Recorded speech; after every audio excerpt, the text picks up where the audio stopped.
राष्ट्रीय महामार्गावर भरणा नाका येथे भीषण अपघात झाला आहे। रत्नागिरीच्या खेड येथील या कार अपघातात 5 जणांचा मृत्यू झालाय। जगबुडी नदीच्या पुलावरून ही कार सुमारे 100 फूट खोल कोसळून हा भीषण अपघात झालाय। मुंबईहून देवरुख येथे अंत्यविधीसाठी जात असताना हा अपघात झाला। या घटनेत कार चालक गंभीर जखमी झाला असून 5 जणांचा जागीच मृत्यू झाला आहे। अपघातातील मृतांची नावे पुढील प्रमाणे आहेत: मेधा परमेश पराडकर, सौरभ परमेश पराडकर वय वर्ष 22, मिताली विवेक मोरे वय वर्ष 45, निहार विवेक मोरे वय वर्ष 19, श्रेयस राजेंद्र सावंत वय वर्ष 23 या 5 जणांचा दुर्दैवी मृत्यू झाला असून यामध्ये 2 कुटुंबातील व्यक्तींचा समावेश आहे। दोन्ही कुटुंबे मुंबई मीरा रोड भाईंदर येथून रात्री 11:30च्या सुमारास गावी देवरुख येथे जाण्यास निघाले होते। आपल्या ताब्यातील किया कारने हे कुटुंब निघालं होतं। मुंबई गोवा राष्ट्रीय महामार्गावरील भरणे नाका येथे आल्यावर जगबुडी नदीवरील असलेल्या मोठ्या ब्रिजवरून कार थेट नदीत कोसळली। ही भीषण दुर्दैवी घटना पहाटे 5 ते 5:30च्या सुमारास घडली आहे।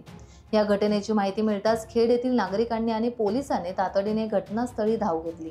कारमधून जखमींना बाहेर काढून कळंबणी येथील रुग्णालयात हलवण्यात आले।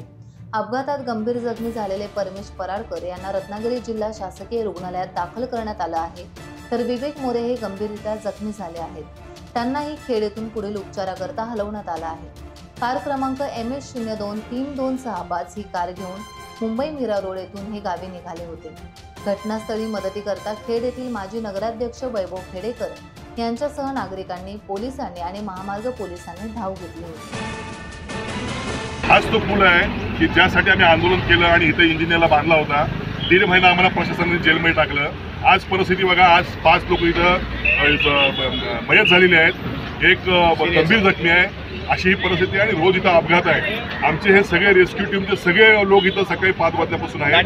त्यांच्या तोंडच तुम्ही तर ऐकात, म्हणजे काय परिस्थिती या शासनाला कळेल। 5 वाजता बरोबर आलो इथं। अशा आहे की खाली जायला जागा नाही आहे, क्रेनशिवाय पर्याय आणि आतमध्ये जे प्रवासी होते 6 ते 7 जण होते, ते अडकलेले होते।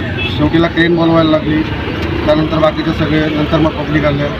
क्रेनच्या साहाय्याने पहिले गाडीवरती घेऊन नंतर मग पावड्या काढल्या। टाइम्स डिजिटलला लाईक करा, सबस्क्राईब करा, शेअर करा आणि बेल आयकॉन दाबायला विसरू नका। पाहत रहा टाइम्स डिजिटल।